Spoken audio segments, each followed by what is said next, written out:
I remember the first time I heard this song, The Great I Am, and I was just a bit blown away with how utterly powerful it was to sing about God's name, the great I am. His very name is I am. I don't remember that day if I was standing or sitting in church, but I do know that since then, whenever this song is sung, I pretty much have to stand up out of reverence and awe and worship of a holy, powerful, loving God whose very name is I am. Now, the background for this song and for the great I am comes out of Exodus chapter 3. Moses is in Midian. He's taking care of his father-in-law's sheep, and he sees the burning bush. And he approaches the burning bush, and God starts to speak to him out of this bush. And he tells Moses that I want you to lead my people Israel out of 400 years of slavery in Egypt. And Moses is timid. He's like, I'm not the right guy. Who am I? I can't do this. I don't speak well. And then he asks the bush, whenever I go to Israel and I say, I'm supposed to lead you out of captivity, and they say, well, what is this God's name? Then what am I supposed to say? And God says to Moses, tell them I am who I am. My name is I am, and I have sent you, Moses, to lead my people Israel. Now, in Hebrew, the English "I am" comes from the Hebrew verb to be, to exist, to self-exist. We know it today as Yahweh. We will say Yahweh, and what it means is that God is the self-existent one.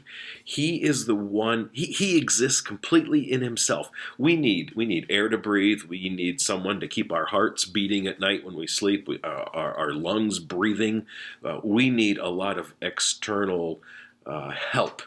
God doesn't need that help. He exists completely within and totally within Himself. I am. He exists. There is none beside Him. He is worthy. He is holy. He stands alone. Now, the ancient Jews would not even pronounce God's name. They would not even say Yahweh. What they did in their language, they didn't have vowels in their main words, and so they would use these vowel points, and they took God's name Yahweh, and they gave it different vowel points, and it's what we know today as Jehovah. In the old King James Bible, we read Jehovah. It's typically translated Lord in our English Bibles today. It would be Lord in all capital letters, capital L, capital O, capital R, capital D, and that means that the Hebrew word behind that word Lord is Yahweh, God's name, the great I am. So when we sing this song, the great I am, I can't help thinking about those ancient Jews who might frankly be horrified that we are so flippantly singing about the great I am, using God's name this way. And I just can't help being a bit in awe, maybe even a little intimidated. And I want to express reverence and awe when I worship in this way and sing this song about the great I am. Now, I think the power of this song, the power of singing about the great I am, is in realizing and embracing the fact that God is supremely and uniquely otherly. There is no one like Him. He is self-existent. He exists within Himself. He does not need anything outside of Himself to keep Himself going. He is all-powerful. He's all-sufficient. He's totally sovereign. He's completely in control of His creation.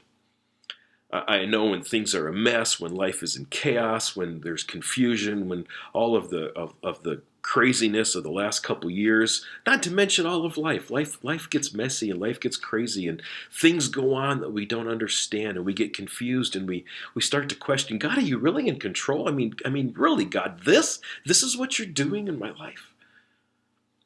But this helps us to rest assured that He is the great I am. He is powerful. He is in control. There is no power in hell or any who can stand before the power and the presence of the great I am. And if you are a follower of Jesus, let me encourage you today. This great I am is your Father. He is your shepherd. He has it in control. And in all the messiness of life, of your life and of my life, nothing is beyond the power and the ability of the great I am. And we can rest in that assurance today.